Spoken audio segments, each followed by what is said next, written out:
नमस्कार साथियों, सार्थक पहल बदलाव में पुनः एक बार आप लोगों का हार्दिक अभिनंदन। पिछले वीडियो में हमने देखा था राजकोषीय नीति और बजट। राजकोषीय नीति अर्थात सरकार की आय, व्यय व ऋण से संबंधित नीति, और बजट क्या है? फ्रांसीसी शब्द ब्यूजे से इसकी उत्पत्ति हुई है, जिसका अर्थ होता है चमड़े का छोटा सा थैला। बजट वार्षिक वित्तीय विवरण, सरकार की आय व्यय का अनुमानित विवरण। बजट के तीन घटक, आय, व्यय और ऋण। बजट दो प्रकार का हमने पढ़ा, संतुलित और असंतुलित। बजट के मुख्य दो घटक हैं, सार्वजनिक आय और सार्वजनिक व्यय। जब दोनों घटक बराबर होते हैं तो बजट संतुलित है, और दोनों में समानता का अभाव है तो बजट कैसा है? असंतुलित है। और ये घाटे का बजट भी होता है जब आय कम है, व्यय अधिक है। व्यय अधिक है तो घाटे का बजट है। और यदि आय अधिक है, व्यय कम है, तो ये आधिक्य का बजट है। आधिक्य का बजट है। तो पहले तो हम देखते हैं घाटे के प्रकार। घाटे के प्रकार। अब बजटीय घाटा क्या है? घाटा मतलब बजटीय घाटा, इसका मतलब है सार्वजनिक आय की तुलना में सार्वजनिक व्यय अधिक होना। बजटीय घाटा क्या है? सार्वजनिक आय की तुलना में सार्वजनिक व्यय अधिक होना। तो घाटे के प्रकार हमें देखना है, ठीक? तो घाटे के प्रकार को हम तीन भागों में बांटते हैं। कितने भागों में? तीन। बजटीय घाटा तो वित्त के आधार पर, वित्त के आधार पर, वित्त के आधार पर यदि देखें तो ये दो प्रकार का देखने को मिलता है। बजट घाटा, बजट घाटा, और दूसरा है मौद्रिक घाटा। मौद्रिक घाटा, बजट घाटा और मौद्रिक घाटा। फिर है विनिमय के आधार पर। किसके आधार पर? विनिमय, विनिमय के आधार पर, विनिमय के आधार पर। इसमें देखते हैं तो सबसे पहले राजस्व घाटा। एक एक घाटे को हम पढ़ेंगे। राजस्व घाटा, राजस्व घाटा। दूसरे नंबर पे प्रभावी राजस्व घाटा,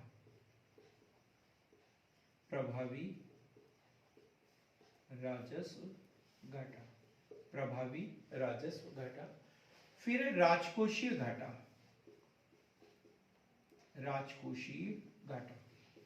सीधा सा क्वेश्चन बनता है, तीन चार प्रकार के घाटे दिए रहते हैं और उसमें पूछा जाता है आकार में सबसे बड़ा कौन सा होता है?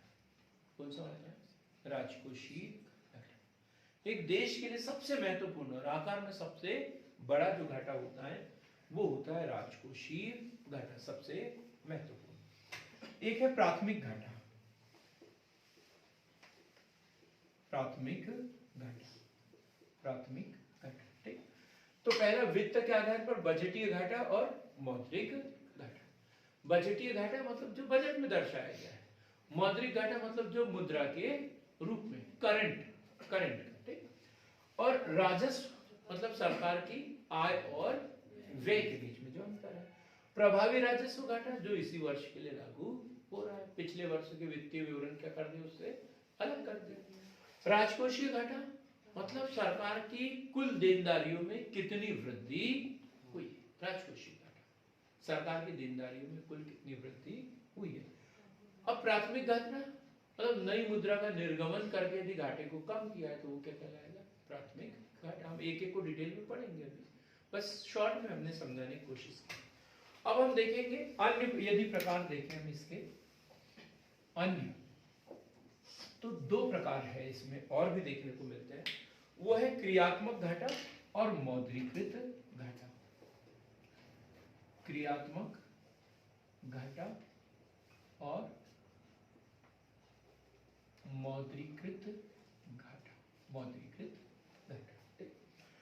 अब एक एक चीज को हम देखेंगे। एक सारणी टाइप बना लो, इसकी बन गई होगी, स्क्रीनशॉट ले लो इसका। और अब हम देखते हैं एक एक घाटे के प्रकार। ये सारणी जो है आप लोगों के लिए निरर्थक होगी यदि 11 नंबर का क्वेश्चन कभी बन जाए और टाइम हमारे पास में कम हो तो कॉपी को भरने के काम में ये आएगा। वैसे हमें घाटा अलग अलग ही पढ़ना है, बहुत ही ज्यादा शायद ऊपर भर दीजिए यार इसमें। तो सबसे पहले हम देखते हैं राजस्व घाटा। राजस्व घाटा, राजस्व घाटा। तो राजस्व घाटा में क्या आएगा? राजस्व व्यय माइनस राजस्व व्यय माइनस राजस्व आय। राजस्व व्यय माइनस राजस्व आय। देखो हमने सरकार की आय पढ़ी थी तो दो प्रकार की आय देखी, एक करों से प्राप्त होने वाली आय और गैर करों से प्राप्त होने वाली आय। तो वही देखेंगे कि राजस्व करों से प्राप्त होने वाली आय कितनी थी और उससे आय कितनी प्राप्त, मतलब उस पर व्यय कितना किया। जैसे बजट बनता है तो ये निर्धारित हो जाता है कि हम राजस्व कोष से इतना व्यय करेंगे और इतना राजस्व प्राप्त करने की कोशिश करेंगे। भाई इतना व्यय जो है इस मद से करेंगे और इतनी आय प्राप्त करने की कोशिश करेंगे। तो पता चला कि 10,000 करोड़ हमने व्यय के लिए सैंक्शन किए हैं, लेकिन 7,000 करोड़ ही हमें उस मद में आय प्राप्त हो रही है। तो 3,000 करोड़ का क्या हो गया? घाटा। क्लियर हो गया? तो इसे क्या बोलेंगे? राजस्व घाटा। और इसका संबंध जो है करंट से होता है, तत्कालीन, उसी वर्ष की आय व्यय से इसका संबंध होता है। पिछले वर्ष जो ऋण दिए थे उससे यदि आय प्राप्त हो रही तो इसमें शामिल होगा क्या? नहीं। जिससे हमारी लेनदारी या देनदारी बढ़ रही हो ऐसे आय व्यय इसमें शामिल नहीं होते हैं। तो क्या राजस्व घाटा क्या लिखा हमने? राजस्व व्यय माइनस राजस्व आय या राजस्व प्राप्तियां। और ये कब होता है? जब राजस्व व्यय अधिक हो और राजस्व प्राप्तियां कम हो। इसे और हम डिटेल में लिखना चाहें तो लिख सकते हैं, सरकार अपने, रहने दो कोई जरूरत नहीं, ठीक, दूसरा लिखेंगे अपन, प्रभावी राजस्व घाटा। प्रभावी राजस्व घाटा, प्रभावी राजस्व घाटा। प्रभावी राजस्व घाटा मतलब प्रभावी राजस्व घाटा, राजस्व व्यय, राजस्व व्यय माइनस पूंजीगत परिसंपत्तियों के सृजन हेतु अनुदान, पूंजीगत संपत्तियों के सृजन हेतु अनुदान माइनस राजस्व प्राप्तियां, माइनस राजस्व प्राप्तियां। ये इस तरीके से है। तो सबसे पहले राजस्व व्यय, उसमें से क्या कर लेंगे? पूंजीगत संपत्तियों के सृजन हेतु अनुदान, ये घटा देंगे। और जो भी इसके अंतर में से फिर क्या करेंगे? राजस्व प्राप्तियों को मान के चलो कि कुल राजस्व व्यय हमारा 100 करोड़ रुपए है और उसमें से पूंजीगत संपत्तियों के लिए हमने कितना दे दिया? 10 करोड़। और राजस्व प्राप्तियां कितनी होगी? 70। तो कितना हो गया 90 माइनस 70 बराबर कितना हो गया 20 करोड़। इस तरीके से, क्योंकि पूंजीगत संपत्तियों के सृजन हेतु हमने अनुदान किया है, तो ये व्यय हुआ क्या, ये तो निवेश हुआ, ये क्या हुआ निवेश हुआ। ठीक, इसलिए इस तरीके से इसे हम निकालेंगे। क्लियर हो गई ये बात।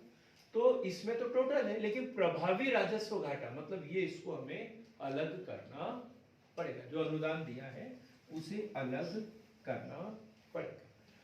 अब राजकोषीय घाटा जो सबसे महत्वपूर्ण है, राजकोषीय घाटा,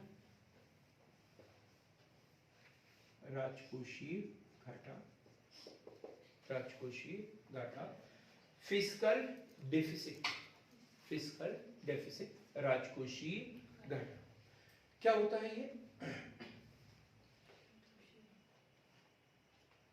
राजकोषीय घाटे की अवधारणा लिखेंगे इसे 1985 में, 1985 में मौद्रिक पद्धति के क्रियान्वयन पर गठित सुखमय चक्रवर्ती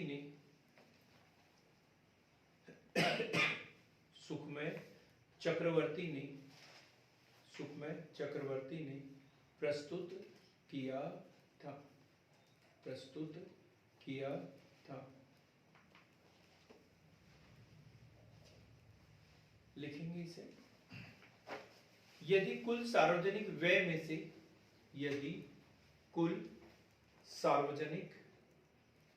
में से उधार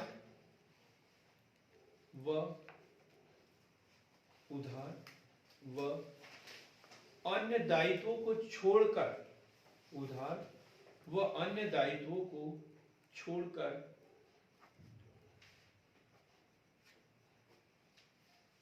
कुल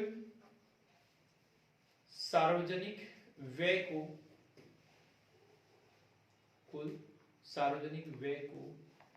क्या लिखा आपने? यदि कुल सार्वजनिक आय में से उधार व अन्य देयताओं को छोड़कर कुल सार्वजनिक आय को घटा दिया जाए तो राजकोषीय घाटा प्राप्त होता है। राजकोषीय घाटा प्राप्त होता है। क्या बताया मैंने? कुल सार्वजनिक व्यय माइनस कुल सार्वजनिक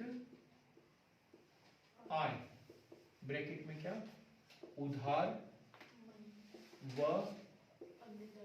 अन्य देयताओं को छोड़कर, यही तो बोला ना मैंने, उधार व अन्य देयताओं को छोड़कर कुल सार्वजनिक व्यय में से कुल सार्वजनिक आय को घटा दिया जाए तो जो भी प्राप्त होगा वो क्या होगा? राजस्व, राजकोषीय घाटा। अब ये क्या होता है? कुल सार्वजनिक व्यय माइनस सार्वजनिक आय, ये होता है बजटीय घाटा। ये क्या होता है? बजटीय घाटा, बजटीय घाटा होता है ना। तो इसको दूसरे शब्दों में क्या लिख सकते हैं? कुल बजटीय घाटा प्लस उधार व अन्य देयता। ये 2-3 प्रकार से लिखने के लिए आता है, माइनस नहीं आएगा, प्लस आएगा। को छोड़कर बोला ना ये, तो प्लस आएगा। ठीक, तो दूसरा हम क्या लिख सकते हैं? राजकोषीय घाटा बराबर बजटीय घाटा प्लस उधार व अन्य देयता है। शुरू में यही बताया था ना मैंने, राजकोषीय घाटा क्या है? सरकार की कुल देनदारियों में जो वृद्धि होती, तो जो उधार लिया है और अन्य देयताओं में जो वृद्धि हुई है वो क्या है? राजकोषीय घाटा है। तो राजकोषीय घाटा बराबर बजटीय घाटा प्लस उधार व अन्य देयता या सरकारी दायित्व। इसे और हम लिख सकते हैं क्या? राजकोषीय घाटा बराबर कुल व्यय, कुल व्यय में कौन से आएंगे? राजस्व राजस्व व्यय प्लस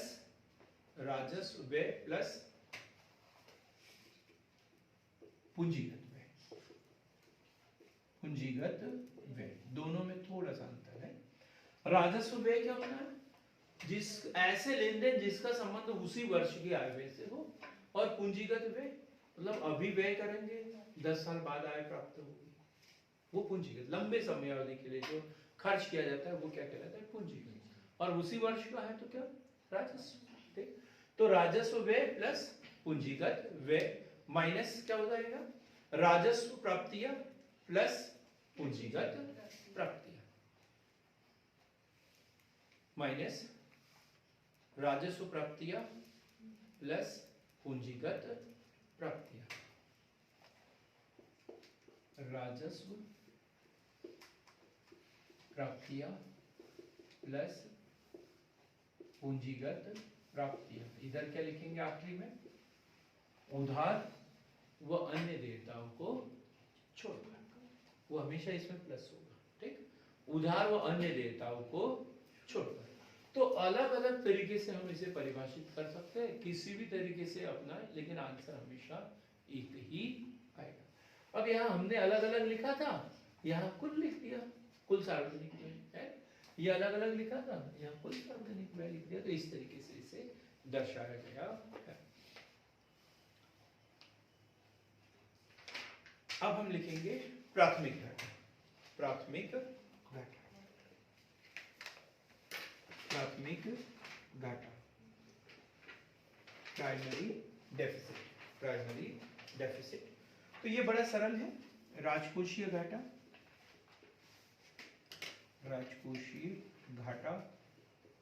माइनस ब्याज भुगतान,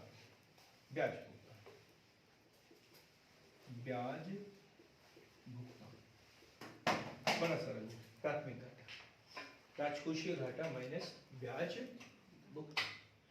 अब देखो ये सबसे बड़ा क्यों है? क्योंकि इसको हम जोड़ रहे हैं, उधार व अन्य देयताओं को क्या कर रहे थे? इसमें जोड़ रहे थे, इसलिए हमेशा बड़ा आ रहा था। अब यहाँ पे प्राथमिक घाटा भी उससे छोटा होगा। क्यों? क्योंकि राजकोषीय घाटा जो प्राप्त हो रहा है उसमें से क्या घटा रहे हैं? ब्याज जो चुकाया है, ऋणों का ब्याज जो चुकाया है उसको घटा रहे हैं। तो प्राथमिक घाटा बराबर क्या होगा? राजकोषीय घाटा माइनस ब्याज भुगतान। अब हम देखेंगे प्राथमिक घाटे के बाद मौद्रीकृत घाटा।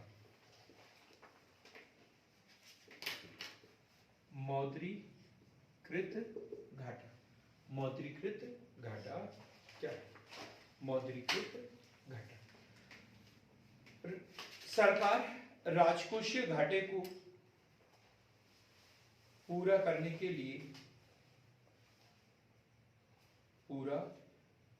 लिए आंतरिक एवं बाह्य स्रोतों से ऋण लेती है।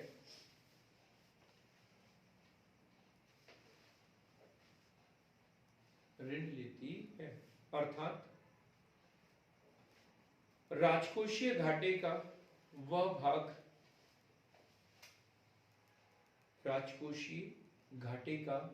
वह भाग जिसकी आपूर्ति सरकार रिजर्व बैंक के माध्यम से, आरबीआई के माध्यम से सामान्यतया कर्ज लेकर या नए नोटों के निर्गमन द्वारा की जाती है। नए नोटों के निर्गमन द्वारा की जाती है, मौद्रीकृत घाटा कहलाता है। मतलब इसको कैसे लिखेंगे? राजकोषीय घाटा माइनस आरबीआई द्वारा नए नोटों का निर्गमन प्लस दूसरा पॉइंट क्या था? ऋण। जो लिए है ऋण ऑब्लिक ऋण, ठीक। जो राजकोषीय घाटा था उसको पूरा करने के लिए जो ऋण लिए और ऋण नहीं मिल पाते तो फिर क्या करता है, अंतिम उपाय क्या होता है, हीनार्थ प्रबंधन का अंतिम उपाय क्या है, नए नोटों का निर्गमन। इससे जो राजकोषीय घाटे की पूर्ति की जाती है उस घाटे को क्या कहते हैं, मौद्रीकृत घाटा। क्योंकि इससे जो है मुद्रा प्रसार होता है, मुद्रा प्रसार होता है, इसलिए इसे क्या बोलते हैं, मौद्रीकृत घाटा कहते हैं। अब हम देखेंगे राजकोष क्रियात्मक घाटा लास्ट में, क्रियात्मक घाटा, क्रियात्मक घाटा, क्रियात्मक घाटा सकल राजकोषीय घाटा, सकल राजकोषीय घाटा माइनस स्फीतिक समायोजन, स्फीतिक समायोजन, सकल राजकोषीय घाटा माइनस स्फीतिक समायोजन। अब स्फीतिक समायोजन मान के चलो कि राजकोषीय घाटा 25,000 करोड़ का हो गया, 25,000 करोड़ का, ठीक। लेकिन ये हमें अगले वर्ष पहुंचाना, ये अगले वर्ष पहुंचा, और मान के चलो 5% मुद्रास्फीति बढ़ गई, तो ये 25,000 उस वर्ष की तुलना में देखे तो 25,000 करोड़ का रहा क्या है, नहीं कम का रहा होगा। क्योंकि हम जैसे 2019-20 के आय व्यय की पूरी गणना की और जब 20 खत्म हुआ तब हमने निकाला कि हमारे पास 25,000 करोड़ तो कर्जा हो गया, लेकिन हमने खर्च कब किए, पिछले वर्ष। तो उस साल की कीमतों के आधार पर यदि देखा जाए तो ये कम हो जाता है। तो जो भी मुद्रास्फीति का असर 2%, 3% होता है वो क्या कर देते हैं, इसमें से माइनस कर देते हैं। तो ऐसे घाटे को क्या बोलेंगे, क्रियात्मक घाटा। ये वास्तविक घाटा है जो राजकोषीय घाटा, वास्तविक राजकोषीय घाटा, इसे क्या बोलेंगे हम, क्रियात्मक घाटा। अब इतना सब कुछ लिख लिया, लेकिन हमने बजटीय घाटा नहीं लिखा। तो बजटीय घाटा का मतलब सीधा होता है क्या, कुल बजट प्राप्तियां, कुल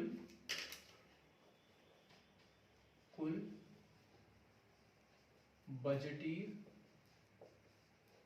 प्राप्तियां माइनस कुल बजटीय व्यय। जो बजट में सभी प्रकार के आय व्यय और उसमें राजस्व से भी रहेंगे और पूंजीगत खाते से भी रहेंगे, राजस्व खाते से भी और पूंजीगत, यही का यही हमने यहाँ उठाया था। लेकिन इसमें अंत में हम क्या कर देते हैं, उधार एवं अन्य देता है, उधार एवं अन्य देता है वो उसमें जोड़ देते हैं। तो मेरे ख्याल से बजटीय घाटे के जो प्रकार हैं वो आप लोगों के समझ में आ गए होंगे।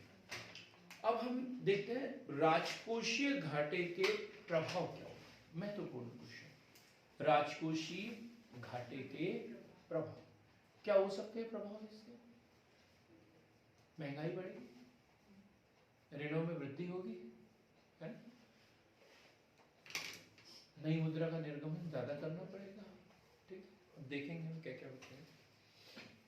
नंबर 1, आंतरिक व बाह्य ऋणों में वृद्धि। नंबर 1 क्या, आंतरिक व बाह्य ऋणों में वृद्धि। दूसरा क्या होता है, मुद्रा की पूर्ति में, मुद्रा की पूर्ति में वृद्धि होने से सरकार के, नहीं क्या लिखा, मुद्रा की पूर्ति में वृद्धि होने से मुद्रास्फीति में वृद्धि या महंगाई में वृद्धि। तीसरा है क्राउडिंग आउट प्रभाव, क्राउडिंग आउट प्रभाव, क्राउडिंग आउट प्रभाव क्या होता है, क्राउडिंग आउट इफेक्ट, ये क्वेश्चन पूछा जाता है एग्जाम में 3 नंबर में, क्राउडिंग आउट इफेक्ट। अब सीधी सी बात है, जब हमारे खर्चे में वृद्धि होने लग जाए, लोगों को लगे कि हमारे ऊपर बहुत कर्ज हो गया, खाना तो खाना बंद नहीं करेंगे, कपड़े पहनना बंद नहीं करेंगे, बच्चों की पढ़ाई बंद कर देंगे, है ना। ये क्राउडिंग आउट इफेक्ट, मतलब इसमें क्या निवेश वगैरह में लोग बाग क्या करते हैं, कमी करते हैं। और निवेश में तो कमी होना नहीं चाहिए, हमने पहले बताया कि विकास का एक ही माध्यम है, वो है इन्वेस्टमेंट। इन्वेस्टमेंट वो करना बहुत जरूरी, भले ही एक टाइम भूखे रहो, लेकिन निवेश करना बहुत जरूरी है। ठीक, लिखेंगे क्राउडिंग आउट इफेक्ट क्या है। उच्च राजकोषीय घाटे के कारण, उच्च राजकोषीय घाटे के कारण अर्थव्यवस्था में कुल निवेश, पूंजी निवेश एवं पूंजी निर्माण में कमी आ जाती है। पूंजी निर्माण में कमी आ जाती है। क्या होता है, जितनी सरकार को आय होती है ना, उतना पूरा का पूरा खर्च होते चल जाता है, निवेश के लिए सरकार के पास में पैसा बचता ही नहीं है, बचता ही नहीं है। तो इसे क्या बोलते हैं, क्राउडिंग आउट इफेक्ट। अगला लिखेंगे,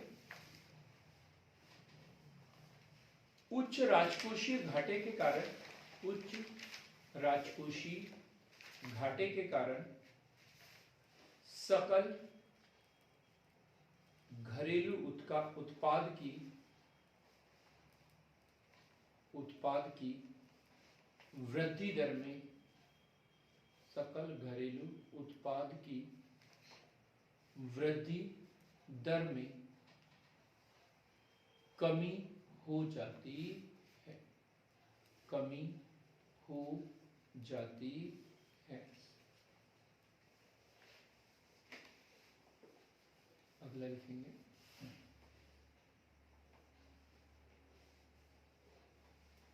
लगातार बढ़ते अंतरराष्ट्रीय ऋणों में, लगातार बढ़ते अंतरराष्ट्रीय ऋणों में वृद्धि होने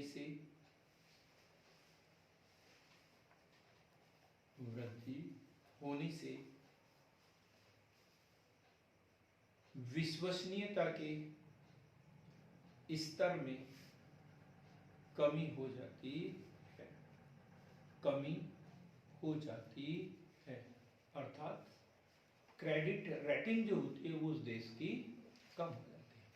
फिर बार बार हम ऋण लेते रहेंगे दूसरे देशों से, पहले चाइना से लिया, फिर रूस से लिया, फिर अमेरिका से लिया, अमेरिका को देने के लिए फिर दूसरे देश से ऋण लेंगे, तो फिर हमारी वैल्यू क्या हो जाएगी, कम हो जाएगी, अंतरराष्ट्रीय स्तर पर विश्वसनीयता कम हो जाती है।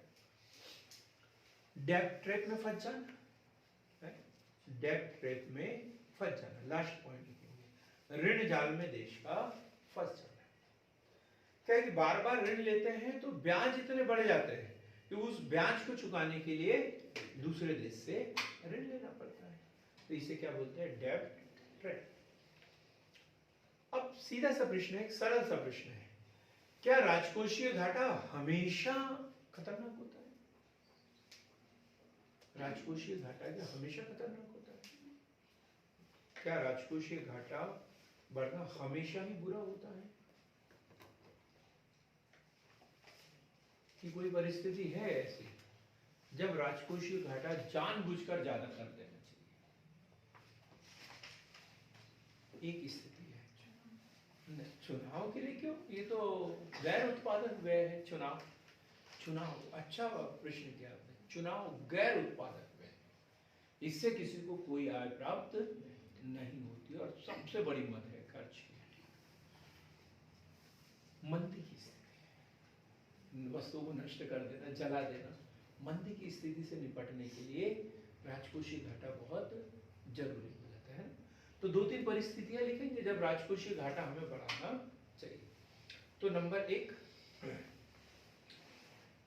यदि पूंजीगत व्यय बढ़ने के कारण, यदि पूंजीगत व्यय बढ़ने के कारण राजकोषीय घाटा बढ़ता है, यदि पूंजीगत व्यय बढ़ने के कारण राजकोषीय घाटा बढ़ता है, तो उसे बुरा नहीं बोल सकते। क्यों नहीं बोल सकते बुरा? कुछ समय बाद मिलेगा। गुड, क्योंकि इससे पूंजीगत परिसंपत्तियों का सृजन होता है।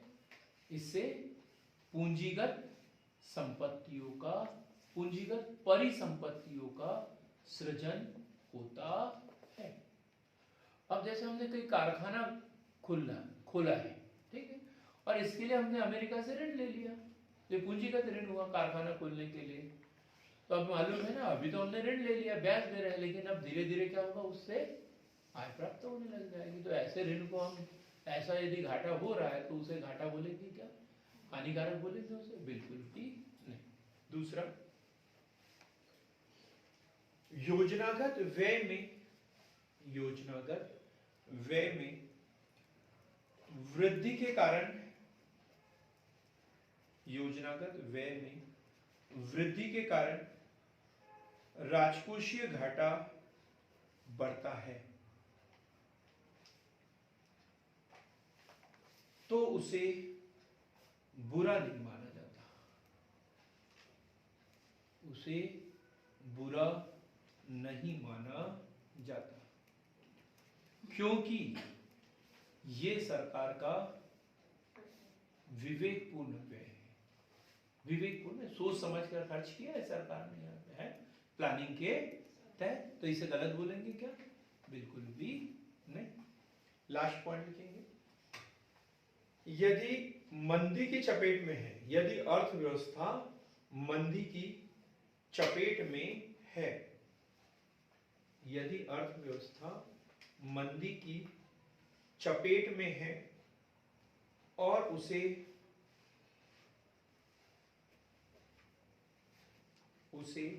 मंदी से बाहर निकालने के लिए, बाहर निकालने के लिए मांग बढ़ाने के उद्देश्य से पंप प्राइमिंग के तहत घाटे का बजट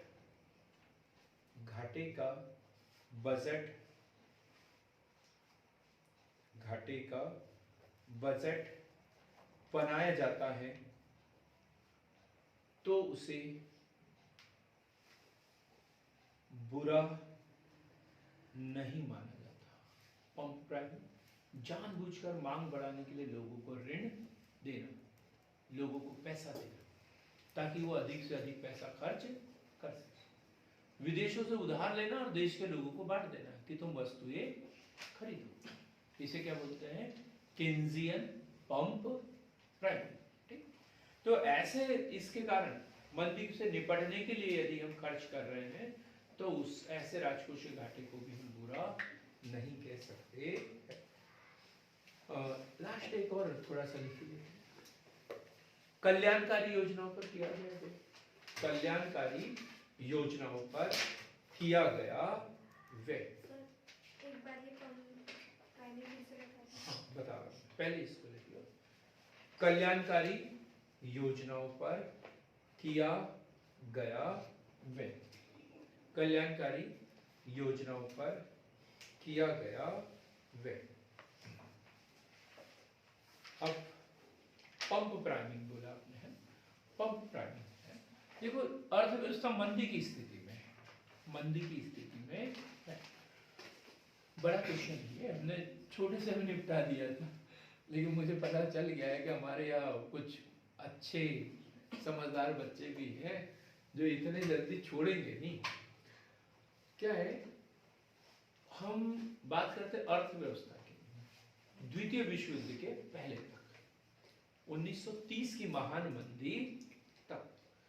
तो एडम स्मिथ और उसके जो विचारक थे, विचारधारा वाले लोग थे, उनका एक छत्र राज था और वो बोलते थे लेजस फेयर, लेजस फेयर, और हस्तक्षेप की नीति, जो चल रहा है वैसा चलने दो, अपने आप सब कुछ ठीक हो जाएगा। मांग और पूर्ति की शक्तियां क्या है, आपस में क्रिया प्रतिक्रिया करेगी, सौदेबाजी करेगी और सब एडजस्ट हो जाएगा। दीर्घकाल तक कुछ भी नहीं बचेगा, न अल्प उत्पादन न अति उत्पादन। जेबी से साहब बोलते थे क्या, पूर्ति अपनी मांग स्वयं उत्पन्न करती है।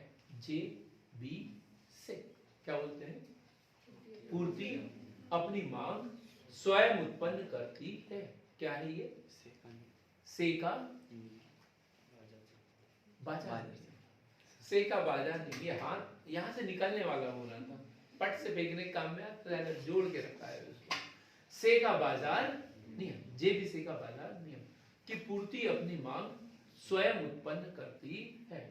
मतलब सरकार को किसी भी प्रकार का हस्तक्षेप नहीं करना चाहिए। मांग और पूर्ति की जो शक्तियां है वो अदृश्य हाथ है। मांग और पूर्ति की जो शक्तियां ये क्या है, अदृश्य हाथ है, और ये सब कुछ सही कर देंगे। ठीक, यदि उत्पादन ज्यादा होगा तो उसकी कीमत कुछ समय के लिए कम हो जाएगी, पूरा बिक जाएगा। उत्पादन कम हुआ तो उसकी कीमत बढ़ जाएगी। इस तरीके से वो बोलते थे। लेकिन 1930 की महान मंदी, 1929-30 की महान मंदी, और जेम्स किन्स, J.M. किन्स का सिद्धांत, 1936 में उनकी बुक प्रकाशित हुई, general theory of employment, interest and money, मुद्रा, ब्याज और रोजगार का सामान्य सिद्धांत। और इसमें उन्होंने बोला कि नहीं, सरकार को हस्तक्षेप करना चाहिए, क्योंकि लोग जो है जितना कमाते हैं उतना खर्च नहीं करते हैं, उसे बचा देते हैं। उन्होंने उपभोग का मनोवैज्ञानिक नियम दिया कि जैसे जैसे हमारी आय बढ़ती है हमारा व्यय भी बढ़ता है, जैसे जैसे हमारी आय बढ़ती है वैसा वैसा हमारा व्यय भी बढ़ता है, लेकिन उतना नहीं बढ़ता जितनी हमारी आय बढ़ती है। पहले 100 रुपए मिलते थे तो हम 150 रुपए खर्च करते थे, फिर 150 रुपए मिलने लगे तो हम 170 खर्च करने लगे, 200 मिलने लगे तो 200 खर्च करने लगे। देखो अब आय तो बढ़ रही है, लेकिन आय डबल हुई तो व्यय हमारा डबल हुआ क्या, नहीं हुआ ना। अब हमें 500 रुपए मिलने लगे तब भी हम 300 खर्च करते हैं, 200 बचा लेते हैं। 1000 रुपए मिलेगा तो हम 400 रुपए खर्च करेंगे, 600 रुपए बचा लेंगे। तो ये उपभोग का मनोवैज्ञानिक नियम है कि लोगों की जैसे जैसे आय बढ़ती है व्यय भी बढ़ता है, लेकिन उतना नहीं बढ़ता जितनी की आय बढ़ती है। लोग बचत करने लग जाते हैं, और इन बचतों को निकालने के लिए, लोगों के पास से निकालने के लिए सरकार को हस्तक्षेप करना चाहिए, निवेश करना चाहिए, सरकार को खर्च करना चाहिए, जो लोग हैं उनके ऊपर भी पैसे खर्च करना चाहिए, ऋण देना चाहिए, ये सरकार को करना चाहिए। यही पंप प्राइमिंग है। सरकार के पास में पैसा नहीं है तो दूसरों से ऋण ले सरकार और जनता को बोले कि ये पैसा खर्च करें, ये पंप प्राइमिंग है। क्लियर हो गया, ताकि मंदी की स्थिति से निपट सके। है? जब जनता पैसा खर्च करेगी, वस्तुओं को खरीदेगी, तो अपने आप मंदी की स्थिति से दूर निकल जाएगी। ठीक, तो आज के लेक्चर में हमने देखा राजकोषीय घाटा विशेष रूप से, अर्थात सरकार के प्रमुख घाटे। अगला जो वीडियो होगा वो विशेष रूप से होगा हमारे घाटे की वित्त व्यवस्था से संबंधित, घाटे की वित्त व्यवस्था से संबंधित। तो हमारे चैनल को लाइक कीजिए, शेयर कीजिए, सब्सक्राइब कीजिए, ताकि अधिक से अधिक लोगों तक सार्थक पहल की मुहिम चलो बने अर्थशास्त्री पहुंच सके। बहुत बहुत